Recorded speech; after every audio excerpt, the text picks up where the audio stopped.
하나님의 말씀은 신약성경 갈라디아서 3장입니다.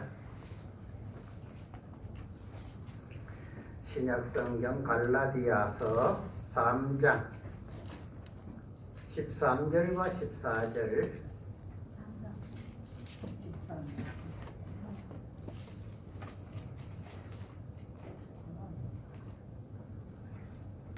신약성경 305쪽 갈라디아서 3장 13절 14절을 다 찾으신 줄 믿고 제가 봉독해 올리겠습니다. 그리스도께서 우리를 위하여 저주를 받은 바 되사 율법의 저주에서 우리를 속량하셨으니 기록된 바 나무에 달린 자마다 저주 안에 있는 자라 하였음이라. 이는 그리스도 예수 안에서 아브라함이 복이 이방인에게 미치게 하고 또 우리로 하여금 믿음으로 말미암아 성령의 약속을 받게 하려 함이라. 아멘. 이 시간 하절의 흐름은 어찌할 수 없이 또 하나님의 섭리로 이렇게 꽃피는 춘삼월로 하나님이 인도해 주셨습니다. 3월 첫 번째 주일에 하나님이 또 우리를 사랑하셔서 예배 자리로 인도하여 주시고 하나님의 그 크신 은혜를 함께 나눌 수 있도록 하나님이 또 베풀어 주신 그 사랑을 생각하며 우리 앞뒤 좌우로 인사합니다. 사랑합니다. 축복합니다.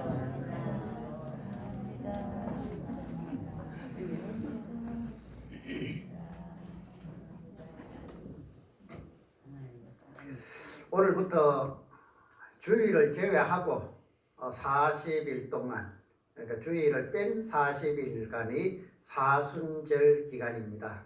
그래서 사순절을 이제 마치면 부활절이고, 사순절 마지막 주간은 우리가 또 주님이 십자가에 지고 가시는 한 주간, 고난 주간으로 늘 우리가 그렇게 지켜오고 있습니다. 오늘 사순절 첫 번째 주일에 하나님께서 우리를 얼마나 사랑하셨는지 또 그리고 우리를 사랑하신 그 증표가 무엇인지 오늘 바울 사도는 갈라디아 성도들에게 편지를 하면서 그렇게 말씀을 하고 있는 것을 보게 됩니다. 물론 갈라디아서는 갈라디아 교회만 보낸 편지는 아니에요. 갈라디아에 있는 여러 교회라 이랬으니까 아마 안디옥, 이고니온, 루스드라 뭐 이런 교회들이 이제 이 편지를 회람하면서 읽었을 것이라고 봅니다. 사순절을 시작하면서 오늘 우리가 함께 하나님의 은혜를 나누고 싶은 것은 우리를 위하여 받은 저주라는 이런 제목으로 우리 함께 은혜를 나눌 텐데, 우리 주님께서 이 땅에 오심 그 자체가 참 주님으로서는 저주예요. 그 신학적인 용어로는 주님의 비하신분이라 이렇게 말씀을 우리가 하고 있는데, 그 높으신 분이 낮은 신분이 되는 것이지요. 사실 이 낮은 신분에 있던 사람이 높아지는 것은 가끔 있습니다. 할 수 있고 또 그렇게 되면 뭐 좀 올바른 삶은 아니지만 좀 이렇게 살아가는 데는 어렵지 않아요. 그런데 문제는 이제 높은 신분에 있던 분이 갑자기 낮은 신분이 되면 그 환경을 이겨내지 뭐. 사실 그런 사람 중에 한 사람이 요셉이지요. 그런데 요셉은 하나님이 은혜 베풀어 주심으로 그 모든 역경을 다 이겨서 결국은 뭐가 됐습니까? 애굽의 그 총리, 그 당시에 세계에서 가장 강대국이라고 할 수 있는 애굽 나라의 그 나라를 다스리는 왕도 뭐 그냥 왕은 그냥 왕이에요. 바로는 그냥 왕으로서 그 자리만 가지고 있는 것이 바로지, 나머지 일들은 그 총리가 다 이제 국정을 다스리는 이런 위치에 갈 수 있었던 것이 바로 그 환경을 이겼기 때문에 그렇단 말이죠. 오늘 바울 사도가 예수님께서 이 땅에 오신 그 역사, 그것을 가지고 하나님이 우리를 사랑하시는 그 사랑, 그 사랑을 어떻게 표현하는가? 바로 예수님을 저주의 십자가에 내어주시는 그 사랑으로 우리를 사랑하고 계신다. 오늘 그렇게 말씀을 하고 역설적인 이야기를 하고 있는 것을 볼 수 있습니다. 오늘 본문에 보면 그렇게 말씀을 하고 있지요. 나무에 달린 자마다 저주 아래 있는 자라. 이건 구약시대의 사람들의 의식이었고 그렇게 또 말씀에도 그렇게 성경에도 기록이 되어 있는 그런 말씀이지요. 이 저주, 그것은 그냥 우리가 손가락질하고 욕하는 정도의 저주가 아니에요. 이 저주는 사람으로서 감당하기가 어렵고 그것이 바로 십자가의 형벌이었죠. 잘 아시다시피 십자가의 형벌은 그 당시 그러니까 로마 제국에 또 그리고 예수님 당시 그때까지 이 초대 교회 이 무렵에는 거의 대부분은 노예들 그러니까 그 주인의 것을 손해를 끼치고 주인의 것을 훔쳐가지고 주인을 떠나고 도망간 그 노예가 잡히면 거의 이제 십자가의 형벌에 그렇게 죽이는 것이 바로 십자가 형벌이었어요. 그 십자가의 형벌이 지난번에도 말씀드렸습니다만은 얼마나 험한 형벌인지 로마 시민권을 가지고 있는 로마 사람 그러니까 로마 그 시민권을 가진 사람은 로마 사람이 아니더라도 그 형벌을 면해 주는 거예요. 아무리 악한 죄를 지어도 그것이 바로 십자가의 형벌이었던 것이지요. 그만큼 인간으로서 감당하기 어렵고 또 참 수치스럽고 저주스러운 형벌이 바로 십자가의 형벌이었는데 하나님은 그 외아들 여러 명이 있는 아들도 아니고 그 외아들을 이 땅에 보내신 것만 해도 저주스러운 수치스러운 일인데 그분을 십자가에 내어주신 왜 그렇게 했느냐? 그 현 목적이 바로 우리를 죄에서 속량하기 위함이다. 나의 죄를 속량하게 하시려고 우리 주님을 십자가에 내어주셨다는 것이죠. 우리는 그것에 대해서는 너무 잘 알고 있습니다. 그래서 우리는 하나님을 찬양하고 예수님을 우리가 구주로 모시고 그렇게 살아가고 있지 않아요. 그런데 문제는 우리 주님이 지신 그 십자가를 우리는 어떻게 생각을 하고 있는가? 우리 죄를 위하여 당연히 질 수 있는 그런 십자가를 우리가 생각을 하고 있을 수도 있다는 것이지요. 오늘 바울 사도가 갈라디아 지역에 있는 교회들에게 이 편지를 쓸 때에 그 사람들의 의식이 그랬단 말이에요. 3장을 시작하면서 3장 1절에 이렇게 기록을 하고 있습니다. 어리석도다 갈라디아 사람들아 예수 그리스도께서 십자가에 못 박히신 것이 너희 눈앞에 밝히 보이거늘 누가 너희를 꾀드냐. 어리석은 갈라디아 사람들을 누가 깨웠습니까? 바로 유대인들이. 유대주의로 살던 성도일 수도 있고 하나님의 교회에 들어오지 않는 유대인, 그러니까 교회 밖에 있는 유대인일 수도 있다는 것이지요. 이 성도들이 수천 년 동안 아브라함 이후에 수천 년 동안 그 율법을 가지고 살았잖아요. 율법에 따라 살았단 말이지요. 율법이 하라 하는 대로 율법이 하지 마라 하는 것은 안 하고 이렇게 사는 것을 그 사람들은 바르게 사는 하나님의 말씀에 순종하고 사는 삶이라고 생각을 했어요. 우리 주님께서 오셔서 십자가에서 우리의 모든 죄 값을 치루어 주셨잖아요. 그래서 우리는